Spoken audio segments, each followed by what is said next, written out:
খবরের শুরুতেই জানিয়ে দেব সংবাদ শিরোনাম। মিলছে না গ্যাস, দেশ জুড়ে বন্ধ হাজার হাজার হোটেল, মোদির জবাব চেয়ে সরব রেস্তোরাঁ মালিকরা। কালীঘাটের পর দক্ষিণেশ্বর, গণেশ কুমার পৌঁছতেই মন্দির চত্বরে কালো পতাকা হাতে বিক্ষোভ। কি দাবি বিক্ষোভকারীদের? সই সংগ্রহ শুরু, চলতি সপ্তাহেই বড় পদক্ষেপ করতে পারে তৃণমূল, মধ্যরাতের সামনে এলো খবর। ভোটার তালিকা সংক্রান্ত সিদ্ধান্ত হাইকোর্টে নেবে, রাজ্যের আর্জি ফেরালো শীর্ষ আদালত, অভিযোগ শুনতে গঠন করা হবে ট্রাইব্যুনাল। রাজ্যে অবাধ ও শান্তিপূর্ণ ভোট হবে, কত দফায় তা স্থির করা হবে আইন শৃঙ্খলার পরিস্থিতি দেখে। কি জানিয়ে গেলেন গণেশ? শুভেন্দুর জেলাতেও বিজেপির পরিবর্তন যাত্রায় ফাঁকা চেয়ার, এলেন না প্রধান অতিথি ওড়িশার মুখ্যমন্ত্রী। এসআইআর ভয় ধরিয়েছিল, স্বস্তি দিল সিএএ, ভারতের নাগরিকত্ব পেলেন 5 বাংলাদেশি। বারাসাতে তৃণমূলের অফিসে হামলার ঘটনায় 10 বিজেপি কর্মী গ্রেপ্তার। 60 লক্ষ নাম নিয়ে সংঘাত, ব্যাংক অ্যাকাউন্ট কি বন্ধ হবে? অভিষেকের দাবি নিয়ে জবাব গণেশ কুমারের। সোমে ইভিএম কারচুপির আশঙ্কা মমতার, মঙ্গলেই সিস্টেমেটিক রিগিং নিয়ে কড়া বার্তা গণেশের। অমিত শাহ যে ঘরে থাকেন, অভিষেকের বিস্ফোরক দাবিতে তোলপাড় বঙ্গ রাজনীতি। আজই রাজ্যে আসছেন RN রবি, বৃহস্পতিবার শপথ গ্রহণ বাংলার নতুন রাজ্যপালের।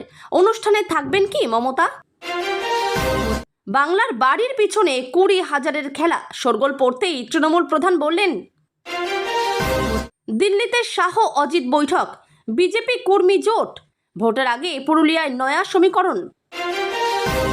গণেশ কুমার নিজেই নিজেকে ভ্যানিশ কুমার বললেন, হাসি চাপতে পারলেন না সিও সহ বাকিরা। বঙ্গ সফরের তৃতীয় দিনে ঠাসা কর্মসূচি নির্বাচন কমিশনের ফুল বেঞ্চের। বঙ্গ নির্বাচনে টাইগার বাহিনী, ভোটে কাটাকুটি খেলতে 3 জেলায় প্রার্থী দেবে ঝাড়খণ্ডের দল। বাংলায় রোহিঙ্গা ও বাংলাদেশি মুসলিমদের ভোটার করা হয়েছে, বিস্ফোরক অভিযোগ ত্রিপুরার মুখ্যমন্ত্রীর। আলুর দাম না পেয়ে হাহাকার, ভোটে কি প্রভাব পড়বে? ক্ষোভ উগরে যা বললেন কৃষকরা। শ্রমিককে কটূক্তির অভিযোগ, তৃণমূল বিজেপির ঝামেলায় নামতে হলো বাহিনীকে। তৃণমূলের দুর্গে দাঁড়িয়েই হুঙ্কার, বিজেপিতে যোগ দিয়েই বিধায়ক রামেন্দুকে ওপেন চ্যালেঞ্জ সন্তু পানের। ভোটার লিস্টে নাম না থাকলে ব্যাংক অ্যাকাউন্ট ফ্রিজ, টাকা চলে যাবে, বড় দাবি অভিষেকের। তৃণমূল নেতা রাজীব কুমারকে দেখে কেন পুলিশের স্যালুট, প্রশ্ন তুললেন শুভেন্দু, জবাব দিলেন কুণাল। বদল ও বদলা দুটোই হবে, নন্দীগ্রামে দাঁড়িয়ে মমতার সরকারকে হুঁশিয়ারি অগ্নিমিত্রার। কমিশনের ফুল বেঞ্চ থাকাকালীনই ভাটপাড়ায় বিজেপি নেতাকে লক্ষ্য করে গুলি, অভিযুক্ত তৃণমূল।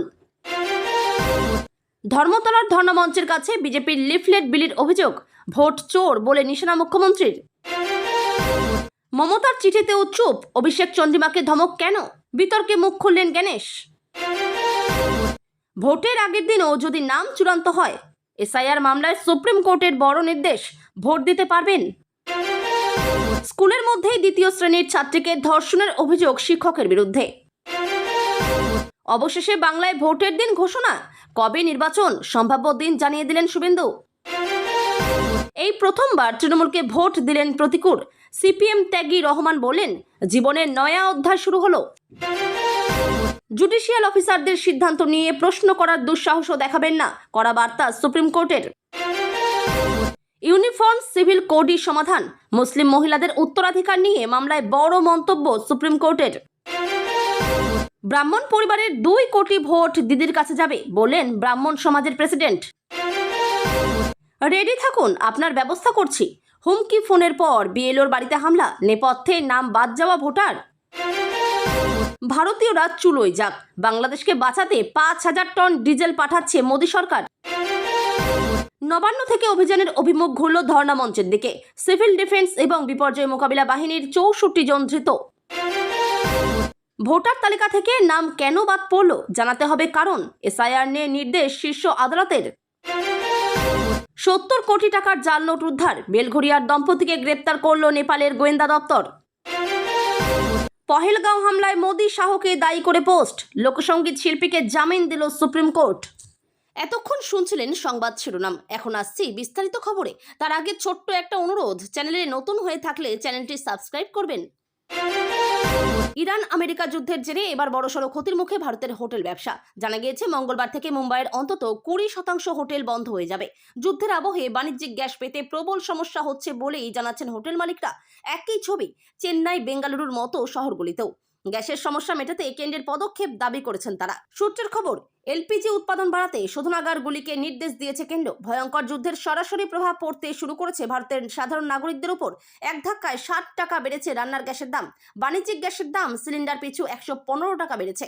রিপোর্ট বলছে যুদ্ধের জেরে জ্বালানি গ্যাসের সরবরাহ ব্যাপকভাবে প্রভাবিত হয়েছে। সে কারণেই ভারতের বাজারে গ্যাসের সংকট বাড়ছে বলেই অনুমান। বেঙ্গালুরুর হোটেল অ্যাসোসিয়েশন জানিয়ে দিয়েছে, গ্যাস সরবরাহ স্বাভাবিক না হলে হোটেল ব্যবসায় বড়সড় ক্ষতি হবে। মঙ্গলবার থেকে একাধিক হোটেল বন্ধ করে দেওয়া হবে। পশ্চিমবঙ্গ সফরে এসে আজ সকালে ধর্মীয় স্থান পরিদর্শনে বেরিয়েছেন ভারতের মুখ্য নির্বাচন কমিশনার গণেশ কুমার। সকালে প্রথমে তিনি যান বেলুর মঠে, পরে সেখান থেকে বেরিয়ে তিনি দক্ষিণেশ্বরে পৌঁছন। তবে দক্ষিণেশ্বরে তার সফর ঘিরেই তৈরি হয়ে যায় উত্তেজনা। মন্দির চত্বরে কালো পতাকা হাতে নিয়ে বিক্ষোভে সামিল হন একদল মানুষ, যাদের তৃণমূল সমর্থক বলেই মনে করা হচ্ছে। গত রবিবার থেকেই মুখ্য নির্বাচন কমিশনার গণেশ কুমার কলকাতায় রয়েছেন। পশ্চিমবঙ্গে আসন্ন বিধানসভা নির্বাচনকে সামনে রেখে ইতিমধ্যেই তিনি একাধিক প্রশাসনিক বৈঠক করে ফেলেছেন। রাজ্যের বিভিন্ন আধিকারিকদের সাথে বৈঠক করার পাশাপাশি তার বেশ কয়েকটি কর্মসূচিও রয়েছে এই সফরে। আজ সকাল 7:30 নাগাদ তিনি বেলুর মঠে পৌঁছন।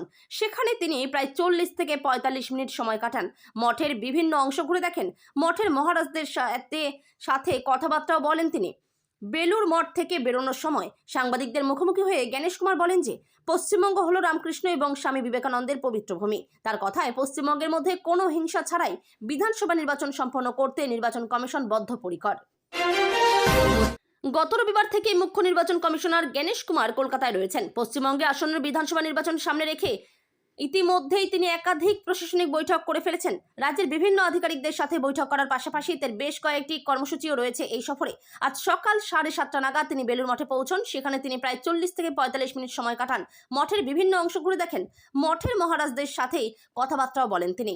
বেলুর মঠ থেকে বেরোনোর সময় সাংবাদিকদের মুখোমুখি হয়ে গণেশ কুমার বলেন যে পশ্চিমবঙ্গ হলো রামকৃষ্ণ এবং স্বামী বিবেকানন্দের পবিত্র ভূমি। তার কথায় পশ্চিমবঙ্গের মধ্যে কোনো হিংসা ছাড়াই বিধানসভা নির্বাচন সম্পন্ন করতে নির্বাচন কমিশন বদ্ধপরিকর।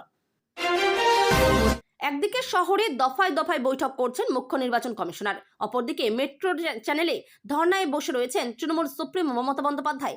এই আবহেই বড় পদক্ষেপের কথা জানানো হলো তৃণমূলের তরফে। গত কয়েক মাসে মুখ্য নির্বাচন কমিশনার গণেশ কুমারের বিরুদ্ধে একাধিকবার সরব হয়েছেন মমতা, সুর চড়িয়েছেন অভিষেক বন্দ্যোপাধ্যায়। আর এবার সেই গণেশ কুমারের বিরুদ্ধে ইমপিচমেন্ট প্রস্তাব আনার প্রক্রিয়া শুরু করে দিল তৃণমূল কংগ্রেস। বেশ কিছুদিন আগে মমতা বন্দ্যোপাধ্যায় বলেছিলেন গণেশ কুমারের বিরুদ্ধে ইমপিচমেন্ট আনা হবে। পরে অভিষেক জানিয়েছিলেন সেই প্রক্রিয়া নিয়ে আলোচনাও চলছে। শুরু হয় জল্পনা, এমন একজন সাংবিধানিক পদাধিকারীর বিরুদ্ধে ইমপিচমেন্ট আনার প্রক্রিয়া খুব একটা সহজ নয়। কার্যত এক বিচারপতির বিরুদ্ধে যে প্রক্রিয়ায় ইমপিচমেন্ট আনতে হয়, মুখ্য নির্বাচন কমিশনারের ক্ষেত্রেও তাই। তবে এবার সেই প্রক্রিয়া শুরু করে দিল তৃণমূল। সোমবার মধ্যরাতে তৃণমূলের তরফ থেকে জানানো হয়েছে যে ইমপিচমেন্ট আনার প্রক্রিয়া শুরু হয়েছে। সই সংগ্রহের কাজও শুরু হয়েছে। অন্তত 100 জন সাংসদের স্বাক্ষর প্রয়োজন। লোকসভা ও রাজ্যসভা মিলিয়ে তৃণমূলের সাংসদ সংখ্যা 41। সেক্ষেত্রে তৃণমূল অন্যান্য রাজনৈতিক দলের দ্বারস্থ হচ্ছেন বলেই সূত্রের খবর। ইন্ডিয়া জোটের অন্যান্য দলগুলির কাছে সই চাওয়া হতে পারে। ভোটার তালিকা থেকে নাম বাদ পড়ায় ঘটনায় সুপ্রিম কোর্টের দৃষ্টি আকর্ষণ করেছিল রাজ্য সরকার। সেই আবেদনের ভিত্তিতে শুনানি হয় প্রধান বিচারপতির বেঞ্চে। পশ্চিমবঙ্গের এসআইআর বিবেচনাধীন তালিকায় থাকা ভোটারদের তথ্য নিষ্পত্তির কাজ করছেন বিচারকেরা। তাদের কাজে হস্তক্ষেপ করতে নির্বাচন কমিশনকে নিষেধ করল সুপ্রিম কোর্ট। স্পষ্ট করে জানিয়ে দিল ভোটার তালিকা সংক্রান্ত যাবতীয় সিদ্ধান্ত নেবেন কলকাতা হাইকোর্টের প্রধান বিচারপতি সুজয় পালি। মঙ্গলবারের শুনানিতে সুপ্রিম কোর্ট জানিয়েছে বিচারকদের কাজে ব্যাঘাত ঘটাতে পারে এমন কোনো পদক্ষেপ করতে পারবে না কমিশন। যদি একান্ত প্রয়োজন পড়ে তবে অবশ্যই কলকাতা হাইকোর্টের প্রধান বিচারপতির অনুমতি নিতে হবে। শুধু কমিশন নয়, শুনানিতে সুপ্রিম কোর্টে প্রশ্নের মুখে পড়ে রাজ্য। ভোটার তালিকা থেকে নাম বাদ পড়ার ঘটনায় সুপ্রিম কোর্টের দৃষ্টি আকর্ষণ করেছিল রাজ্য সরকার। কেন এ ধরনের আবেদন করা হলো তা নিয়ে বিরক্তি প্রকাশ করেন প্রধান বিচারপতি সূর্যকান্ত। রাজ্যের আইনজীবী মেনকা গুরুস্বামীর উদ্দেশ্যে তিনি বলেন, বিচার বিভাগীয় আধিকারিকেরা কাজ করছেন। এসআইআর এর তদারকিতে নিযুক্ত বিচার বিভাগীয় আধিকারিকদের নিয়ে প্রশ্ন তুলবেন না। এই নির্দেশের অন্যথা হলে জরিমানা হতে পারে বলেও জানায় শীর্ষ আদালত। যদিও মেনকা জানান তারা বিচার বিভাগীয় আধিকারিকদের নিয়ে কোনো প্রশ্ন তুলছেন না। অন্যদিকে সুপ্রিম কোর্ট একটি ট্রাইব্যুনাল গঠনেরও নির্দেশ দিয়েছে। গণেশ জানিয়েছে এবার পশ্চিমবঙ্গে ৮০,০০০-এরও বেশি ভোট গ্রহণ কেন্দ্র বা বুথ থাকবে। কোনো বুথে ১২০০-র বেশি ভোটার থাকবেন না। স্বচ্ছতার খাতিরে প্রতিটি বুথে ওয়েব কাস্টিংয়ের ব্যবস্থা থাকবে। রাজ্যে হিংসামুক্ত ভোটের কথা বললেন দেশের মুখ্য নির্বাচন কমিশনার গণেশ কুমার। মঙ্গলবার কলকাতার সাংবাদিক বৈঠকে তিনি বলেন, পশ্চিমবঙ্গের ভোট হবে অবাধ, শান্তিপূর্ণ, কোনো রকম হিংসা বরদাস্ত করা হবে না। এই সূত্রেই তিনি জানিয়েছেন, ভোটের কাজের সঙ্গে যুক্ত কর্মীদের ভয় দেখানো বা হুমকি দেওয়া যাবে না। এই সংক্রান্ত অভিযোগ পেলে কঠোর পদক্ষেপ করা হবে বলেও জানিয়েছেন তিনি। একই সঙ্গে তিনি জানিয়েছেন, বৈধ কারো নাম ভোটার তালিকা থেকে বাদ যাবে না। গণেশ জানিয়েছেন, এবার পশ্চিমবঙ্গে ৮০,০০০-এরও বেশি ভোট গ্রহণ কেন্দ্র বা বুথ থাকবে। কোনো বুথে ১২০০-র বেশি ভোটার থাকবেন না। স্বচ্ছতার খাতিরে প্রতিটি বুথে ওয়েব কাস্টিংয়ের ব্যবস্থা থাকবে। গণেশ এও জানিয়েছেন, প্রতিটি বুথে ভোটার সহায়তা কেন্দ্র, পানীয় জলের বন্দোবস্ত এবং বাইরে মোবাইল ফোন রাখার জায়গা থাকবে। এসআইআর তথ্যগত অসঙ্গতি বা লজিক্যাল ডিসক্রিপেন্সি ভোটের সম্ভাব্য দফা নিয়েও বক্তব্য জানিয়েছেন মুখ্য নির্বাচন কমিশনার। মঙ্গলবারের সাংবাদিক বৈঠকে গণেশ ছাড়াও ছিলেন অন্য দুই নির্বাচন কমিশনার বিবেক যোশী এবং সুখবীর সিংহ সান্ধু, ছিলেন রাজ্যের মুখ্য নির্বাচনী আধিকারিক মনোজ আগরওয়ালও। গণেশ জানিয়েছেন, স্বচ্ছ ভোটার তালিকা তৈরি করতেই ভোটার তালিকায় বিশেষ নিবিড় সংশোধন করা হয়েছে। তিনি বলেন, এর লক্ষ্য হলো বৈধ ভোটারদের নাম তালিকায় রেখে অবৈধ ভোটারদের নাম বাদ দেওয়া। অভিযোগ উঠেছিল যে তথ্যগত অসঙ্গতির বিষয়টি কেবল পশ্চিমবঙ্গেই রয়েছে। মঙ্গলবার এই সংক্রান্ত প্রশ্নের উত্তরে গণেশ জানান যে রাজ্য এবং কেন্দ্রশাসিত অঞ্চল মিলিয়ে যে 12টি জায়গায় এসআইআর হয়েছে তার প্রত্যেকটিতেই এই অসঙ্গতির বিষয়টি রয়েছে। গণেশ জানান, এনুমারেশন ফর্ম পূরণের পর দেখা গিয়েছে 4 থেকে 5% ভোটার নিজেদের 2002 সালের ভোটার তালিকার সঙ্গে নিজেদের নাম ম্যাপ করাতে পারেননি। তাদের কমিশন আনম্যাপড বলেছে। প্রায় 7 থেকে 8% নিজেদের ম্যাপ করালেও কিছু ত্রুটি থেকে গিয়েছে।